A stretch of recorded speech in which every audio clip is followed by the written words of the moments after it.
Let's bring in Charles Barkley. Is Scottie Pippen correct? Was he LeBron before LeBron, Charles? No, he wasn't. Scottie was a terrific player, but Scottie wasn't a guy who could get you 30 every night.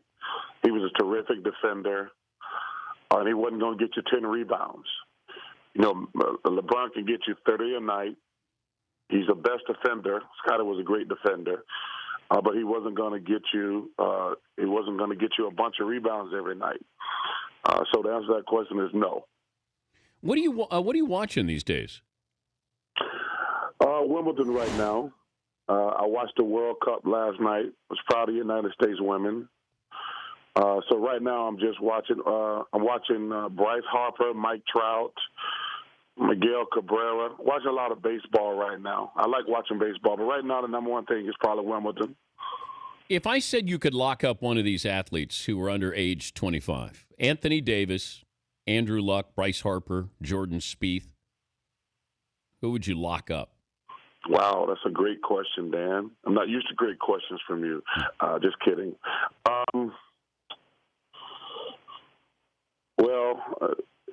I'd probably go with Mike Trout. I mean, he's going to win the MVP like probably 3 out of the next 5 years. Spieth's got so much competition. He's been fantastic, but he got so much competition. Luck is, to me, going to be Aaron Rodgers in the next 2 to 3 years. Like Anthony Davis is going to be the best player in the world. I think LeBron probably got another 1 or 2 years where he's going to be the best player, and then it's going to be Anthony Davis. I think Aaron Rodgers probably got another 3 or 4 years where he's going to be the best quarterback, and then it's probably going to be Andrew Luck. Yeah. Well, you could put Russell Wilson in there too. No, he's not in that category. He's not in that category now. No disrespect. I like Russell, but he's not that type of guy where he can carry a team every night. He's not that type of guy, and that doesn't mean disrespect to him. But he's not that guy where he can carry the team every single night like Andrew and Aaron and those guys. He's a heck of a player, but he should get paid whatever he can get. But he's not like, you don't say, oh, he's the best quarterback, or he's going to be the best quarterback. He's not that guy. What are you keeping an eye on, either team or player, in free agency? I'm really not paying any of this stuff any attention. I think it's silly to a certain degree.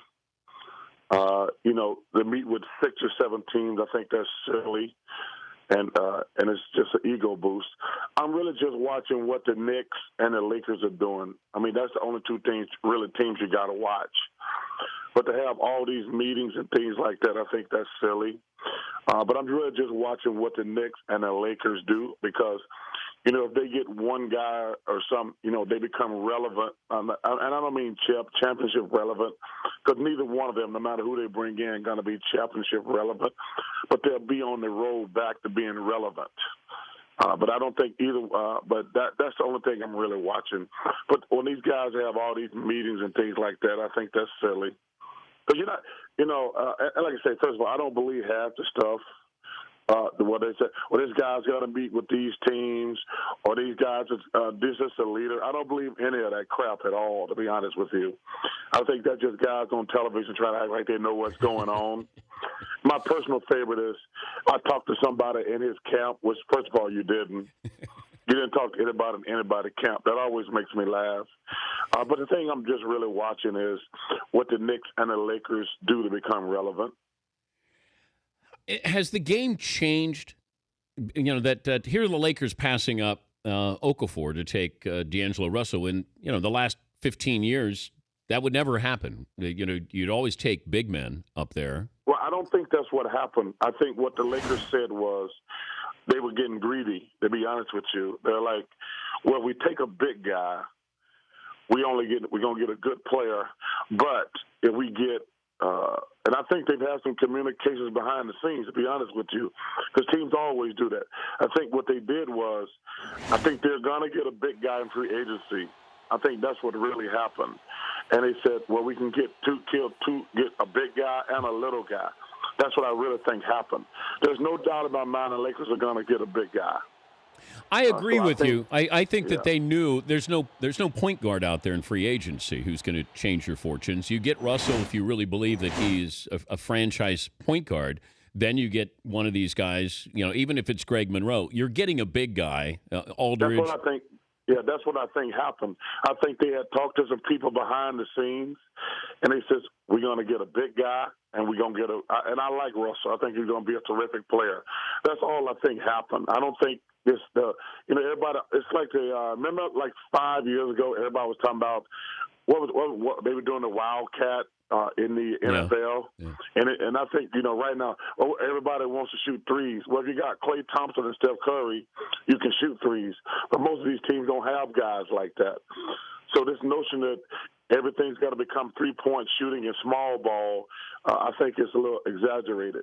Is there any chance that this isn't Kobe's final year, that if they do become competitive, relevant, that he looks around and says, I don't have to carry this team every night, and this is actually fun again? No, I don't think so, because the Lakers, they're probably first of all, I hope it is Kobe's last year, because I don't want to see him hanging on 2 years too long like I did. There's a bunch of guys I don't want to call. I can only talk about myself. I probably played 2 years too long. I don't want to see Kobe doing that.